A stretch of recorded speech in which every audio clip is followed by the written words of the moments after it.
Hi friends. Hi. இன்னைக்கு என்ன டேக்கா? புதன்கிழமை. வர வர எனக்கு வந்து என்ன சொல்றது மறந்து போகுது. ஆஸ் யூஷுவல் வந்து 7 o'clock ஆயிருச்சு. ஆனா பட் எல்லா ப்ரிப்பரேட்டரி ஒர்க்ஸும் வந்து நாங்க முடிச்சிட்டோம். என்னென்ன இன்னைக்கு சமையல் பண்ண போறோம் அப்படின்றத பார்க்கலாம். பருப்பு வந்து வேக வச்சு எடுத்தாச்சு. அதுக்கு வந்து இந்த ஒரு கப்பு பருப்பு தான் யூஸ் பண்ணோம். இதுலயே வந்து அரை வெங்காயம், அரை தக்காளி, சும்மா ஒரு 4 பல்லு பூண்டு, ஜீரகம், மஞ்சள் போட்டு வேக வச்சா டேஸ்ட் இன்னும் கூடி வரும். அடுத்து முள்ளங்கி, ஒரு சைஸ் பெரிய வெங்காயம், மீடியம் சைஸ் வெங்காயம், குட்டி குட்டி 2 தக்காளி, கருவேப்பிலை, பூண்டு, புளி. ஸோ நம்ம என்ன ரெசிபி வைக்க போறோம் அப்படிங்கறத அநேகமா கெஸ் பண்ணிருப்பீங்கன்னு நினைக்கிறேன். முள்ளங்கி சாம்பார் தான்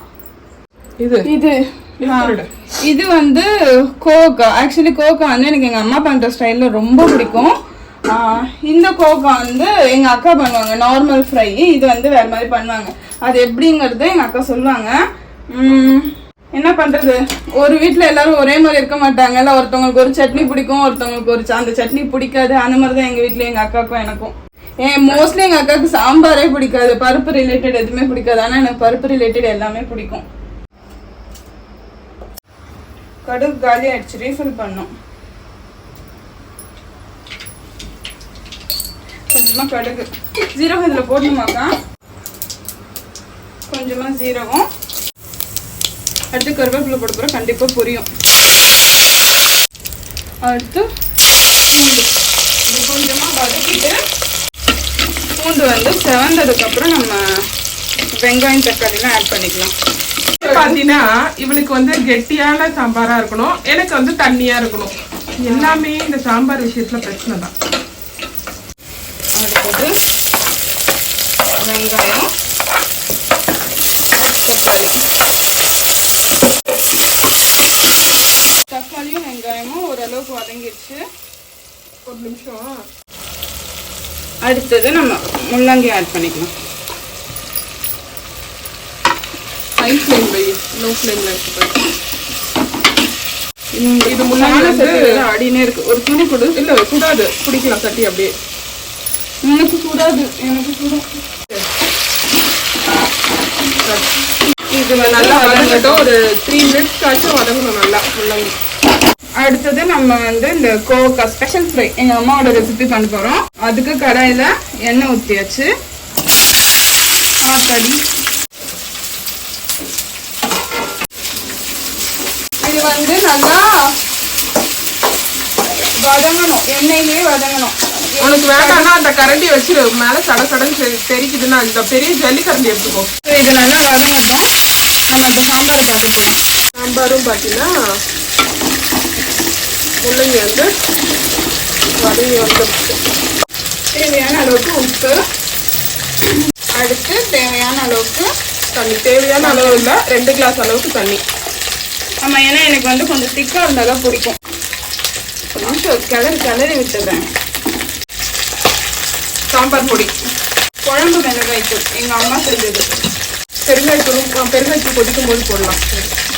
நல்லா கலரி. நான் செஞ்சாலே எங்க அக்கா மறந்துடுவா ரெசிபி. இப்பயும் போட்டுக்கலாம். நீ பெருங்காய்த்தூள்னா அப்ப எடுக்கணுமே அப்படின்னா அதுக்காக. இது வந்து நல்லா கொதிச்சு வரணும். ஆக்சுவலி இப்போ அடுப்பை ஆஃப் பண்ணியாச்சு. ஒரு சின்ன சம்பவம் நடந்து விட்டது. அடியில் வந்து லைட்டாக எண்ணெய் கட்சி ஆரம்பிச்சிருச்சு சட்டி கடியில். அதனால ரொம்ப ஆரஞ்சு ஃப்ளேம் வர ஆரம்பிச்சிச்சு. அதனால ஒரு பீதி ஆயிடுச்சு. ஸோ இப்போ வந்து குக்கரில் மாற்றிக்கலான்னு ஒரு டிசிஷன் எடுத்தாச்சு. குக்கர்னா ஓப்பன் குக்கர், க்ளோஸ்டு குக்கரில். ஆமாம், ஓப்பன் குக்கரில் சாம்பார். கோவக்காயை வந்து மீடியம் ஃப்ளேமில் வச்சு தான் வதக்கணும், இல்லைன்னா தீஞ்சு போயிடும். அடுத்து எங்கள் அக்காக்காக தனியாக. ஸோ டைம் இல்லாத ஒரு மாதிரி வச்சுட்டு பேசுற. ஆமா, பின்ன இது எவ்வளவு டேஸ்டா இருக்கும் தெரியுமா?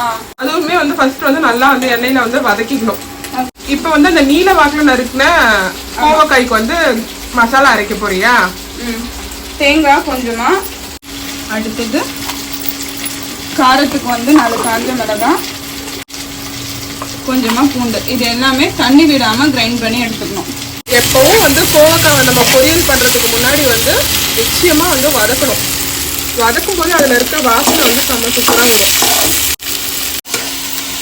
பெருங்காயத்தூள் எல்லாத்தையுமே அரைச்சி எடுத்துட்டு வந்துட்டேன். இந்த அளவுக்கு இருந்தா போதும். உப்பு போதுமாப்பா? போதும். உப்பு போட்டு ஒரு 2 மினிட்ஸ் வதக்குனதுக்கப்புறம்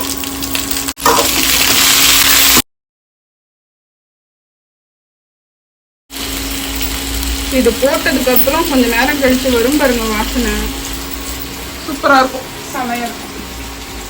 மெஜாரிட்டி பாத்தீங்கன்னா இப்போ என் தங்கச்சி செய்யற அந்த ரெசிபிக்கு தான் எங்க அம்மாவுக்கும் என் தங்கச்சிக்கும் ரொம்ப ரொம்ப பிடிக்கும். எனக்கும் பிடிக்கும். ஒரே ஒரு விஷயம் என்னன்னா சின்ன வயசுல இருந்து எங்க அம்மா அந்த மாதிரி செஞ்சு கொடுத்துட்டாங்க. ஸோ நான் அதுக்கு அடிக்ட் ஆயிட்டேன். சின்ன வயசுல இருந்து அம்மா எவ்வளவோ செஞ்சிருக்கு. எல்லாமே இப்ப நம்ம கொஞ்சம் கொஞ்சமா மாத்திட்டோம் இல்லையா? எங்க அம்மாவுக்கு சாம்பார், காரக்குழம்பு, உருண்டை குழம்பு, ரசம், அப்புறம் லெமன் சாதம், புளி சாதம், மருந்து குழம்பு, இந்த மாதிரி அந்த காலத்து சுண்டக்காய் காரக்குழம்பு, அத காரக்குழம்புல வெரைட்டி ஆஃப் காரக்குழம்பு.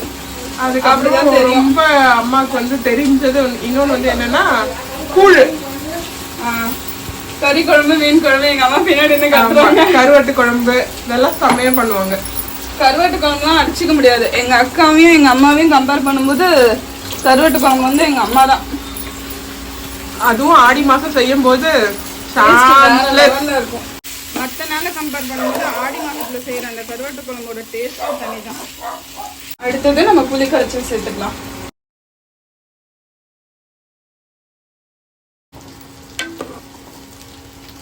இது ஒரு 2 கொதி வந்ததுக்கு அப்புறம் பருப்பு ஆட் பண்ணிக்கலாம். பாத்தீங்கன்னா சிம்மிலேயே வச்சு தள்ளணும். இங்க பாருங்க, இல்லைன்னா இந்த மாதிரிலாம் அடி பிடிக்கும். சிம்ல வச்சாலுமே வந்து அடி பிடிக்கதான் செய்யும். அடிக்கடி வந்து தொழில் விட்டுட்டே இருக்கணும். இந்த டிரான்ஸ்ஃபர் பண்ற வேலை, சூடு வேலையெல்லாம் வந்து எங்க அக்கா கிட்ட தள்ளிடுவேன். எண்ணெய், கடுகு, கருவேப்பிலை, வதக்கி வச்சிருந்த கோவக்காய், கூடவே குழம்பு மிளகாய் தூள் 1 டேபிள் ஸ்பூன் கரெக்டாக போட்டுங்களா? தேவையான அளவுக்கு உப்பு. அவ்வளோதான். ரொம்ப முக்கியமானது வந்து தண்ணி ஊற்றக்கூடாது. சிம்லையே வச்சு மூடி போட்டு நல்லா குக் பண்ணணும். அந்த தண்ணியிலேயே வந்து அது வதங்கி வந்துடும். இப்போ வந்து பருப்பு வந்து ஃபுல்லாக ஆட் பண்ணிக்கலாம். அப்புறம் இதில் இருக்கிறதுல தண்ணி ஊற்றி ஆட் பண்ணிக்கலாம். பருப்பு ஊற்றிட்டு அந்த தண்ணி இது போதும். இது இல்லைன்னா வந்து சாம்பார் தண்ணி ஆயிடுச்சுன்னா எனக்கு அவ்வளோக்கா பிடிக்காது. நல்லா கொதிச்சு வைப்போம். இந்த மாதிரி இங்கே தான் இங்கே நான் அதில் வெந்தய செடி போடலான்னு இருக்கேன். சப்பாத்தி மாவில் போட்டு பிசைறதுக்கு. நீ என்ன சொல்ற? ஓகே தான். கொஞ்ச நேரம் வந்து கிச்சன் விடுமுறைக்கு போயிருந்தேன். என்ன நடந்துச்சு? சாம்பார் கொதிச்சிருச்சு. உன் காய போய் பாரு கொஞ்சம். ஓ மை காட், பாதி கலர் அது. சரி பரவாயில்ல. உன் நிலமை என்ன? இது சிம்ல தான் இருக்கு. அது நம்ம வந்து கண்டினியூஸா வந்து பரட்டிட்டே இருக்கணும். மிஸ் பண்ணிடாத. என்னால எவ்வளவு நேரம் தாங்க நிக்க முடியும் ஒரு மனுஷன்? அவளுக்கு மட்டும் விடுமுறை, எனக்கு விடுமுறை. நானும் போயிருந்தேன். அவளை நம்பி போயிருந்தேன். முன்னாடியே நான் லீவ் வாங்கிட்டேன். எண்ணெய் ஊத்திட்டு தாளிப்பு. இது வந்து சாம்பாருக்கு எண்ணெய், கொஞ்சமா கடுகு. அதுலயும் பாத்தீங்கன்னா நான் இந்த வெங்காயம், சிங்க்ல இருக்க பாத்திரம் எல்லாத்தையும் கழுவி வச்சுட்டு தான் நான் வந்து விடுமுறைக்கு போயிருந்தேன். உணவு அது பேர் என்ன சொல்லுவாங்க? உணவு விடுமுறையா இல்ல ரெஸ்ட்? உணவு இடைவேளை. இடைவேளை. அதனால கால் இடைவேளை. காலுக்கு வலி கொடுத்துட்டே இருந்துச்சு, அதனால ரெஸ்ட். இது நல்லா செவந்து வந்ததுனால சாம்பார்ல ஊத்திடலாம். கொத்தமல்லியும் போட்டுருவேன் கூடவே. இன்னைக்கு வந்து என் தங்கச்சி கையால வச்ச சாம்பார்.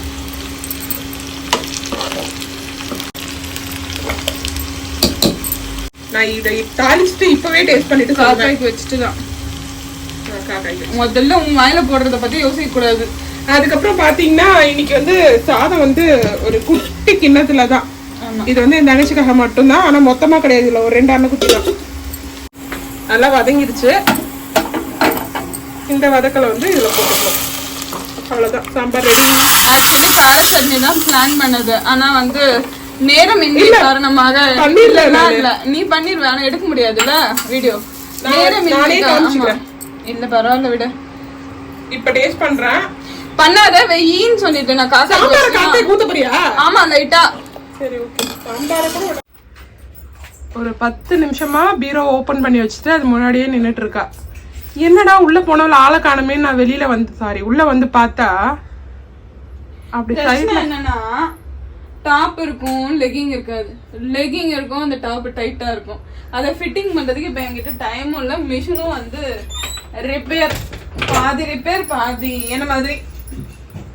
இப்ப நான் எதை போடுவேனே தெரியல. தோச்சு வச்சதுல இருந்து எதனா எடுத்து போட வேண்டியதுதான். என் தலையெழுத்து எப்பயுமே அப்படிதான். இல்லைன்னா யூனிஃபார்ம் போட்டு போக வேண்டியதுதான். பாருங்க அந்த கபோர்ட்லயே நிறைய துணி இருக்கு. ஆனா அவளுக்கு வந்து துணி தான் பிரச்சனை. துணி கடையே வந்தாலும் அவளுக்கு ப்ராப்ளம் தான். நீ எங்கன்னா தேடிக்கிட்டே டைம் ஓட்டு. இல்ல ஏதோ கிளம்பிடுவேன். என்னடி உனக்கு பிரச்சனை? இல்ல இப்பதான் நான் பார்த்தேன். எப்படி அவனுக்கு கொண்ட குச்சி கிடைச்சது அப்படின்னு சொல்லிட்டு கேட்டா, எங்க சாக்கெட்ல எல்லாம் குத்தி வந்து 2 பிளக் இருக்கிறத போடுறதுக்கு வந்து யூஸ் பண்ணுவோம். அதுக்கு இருக்க இந்த ஓட்ட லூசு நான் குளிக்கிறதுக்கு பென்சில் ராட்சசியா மாறிட்டான். டைம் ஆயிடுச்சு. சாம்பார் எப்படி வந்திருக்கு? நல்லா வந்திருக்கு. கிளம்ப வேண்டியதுதான். Okay bye.